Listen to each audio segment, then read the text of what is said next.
Buongiorno cari amici, benvenuti anche oggi a una piccola live splash del vostro Marietto Veneziano. Oggi parleremo del punto più debole, del punto più forte o il punto più debole di una catena, no? E farò degli esempi, un piccolo esempio che mi è capitato l'altro giorno.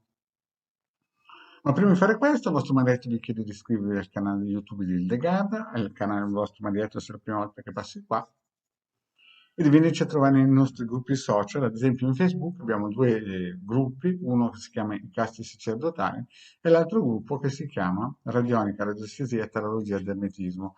Il secondo gruppo che stiamo rilanciando ha più di 1450 amicizie.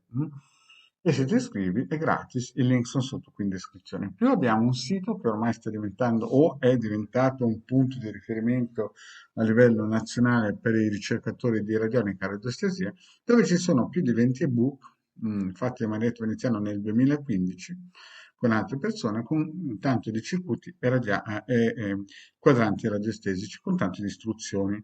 Eventualmente potete anche guardare nella playlist sul tubo del Marietto Veneziano, ho fatto 60 pillole che spiegano come usare i circuiti radionici, quadranti radiostesici di questi ebook. In più vi ricordo anche, me ne hanno scaricati già 150.000, e vi ricordo anche che ormai il Marietto ha regalato all'umanità dal 2015 in avanti 2 milioni di circuiti radionici quadranti e radiostesici con istruzioni perfettamente funzionanti, gratuiti. Vi ricordo che nel sito con il Legarda stiamo promuovendo una sezione shop dove ad esempio questo pendaglio muleto costa 150 euro più 10 euro di spedizione. Ci sono altri prodotti nello shop. Bene, parliamo un po' di come si misura la forza di una catena, no? E generalmente si misura nell'anello più debole. Ma vi faccio un esempio.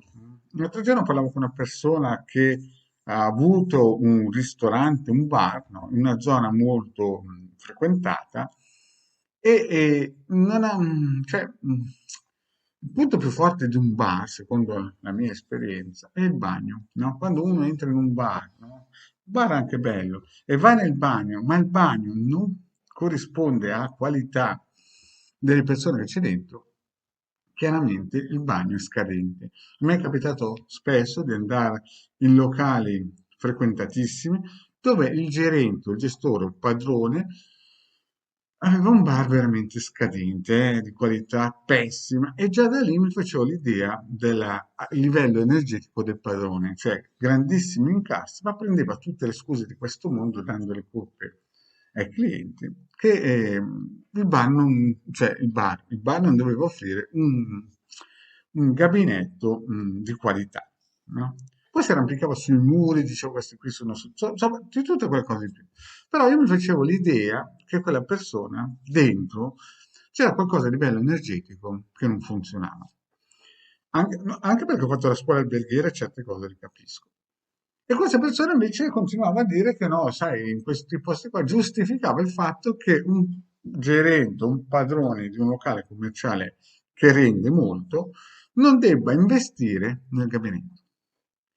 Poi è successo che questa persona è andata in un locale, come dice il Marietto, e ha capito cosa vuol dire avere la catena, l'anello più debole, forte. No, ha trovato un vero gabinetto, vuol dire che il gerente, il padrone, non solo è investito nella qualità dei prodotti, ma è partito dal punto più debole, la toilette, no? E certo, uno dice, ma non lo vede quasi nessuno, corrono dentro, poi escono. Ma dal punto di vista anche eterico, la cosa più sporca dentro una persona è il corpo eterico che nessuno vede, no? Magari uno è una persona che fuori baci e bracci, ma dentro, se non tiene pulito il suo gabinetto, no? Lui sarà sempre debole, anche se poi può arrampicarsi sui muri e dire mille cose teoriche che potrebbero funzionare solo se parla con persone della sua qualità. Perché è chiaro che se parla con una persona che ha una visione più ampia, no, le cose non regolano. Infatti, quella persona, quando è andato in un bar di qualità con un gerente di qualità che pensava anche ai clienti, si è trovato un gabinetto eccezionale. E lì ha incominciato a capire cosa diceva il Marietto. E lo stesso discorso è nelle famiglie. Il punto più debole di una famiglia teoricamente il bambino, ma nella realtà è chi comanda, no? Se voi siete in una famiglia che io dico sempre stalla in modo metaforico per non entrare in certi dettagli, e non la curate, no? E non pulite a livello energetico e non create dei recinti, no? È chiaro che poi tutto cade a catinella. Cioè, se il pesce che dicono che puzza dalla testa non funziona, tutto il resto poi decade, no? Quindi, cosa vi consiglio, Marietto Veneziano? Marietto Veneziano vi consiglio sempre di fare le pulizie come base, 100 euro dal vegano Marietto Veneziano, e poi acquistare negli shop le varie protezioni per incominciare a ristrutturare il gabinetto dentro il vostro bar. È un senso metaforico. Se no, fate come quella persona che guadagnava tanto col suo bar, però prendeva tutte le scuse di questo mondo per avere un gabinetto perché diceva tanto quelli sono zozzoni, assassini. Signori, una catena si misura nell'anello più debole. Se l'anello più debole è debole, no? Tutta la catena poi va a, non facciamolo dire a me. Quindi le persone, il punto più debole è il terico, perché non lo vedono, alcuni non sanno neanche di averlo. E dentro lì c'è tutta la spazzatura di questo mondo.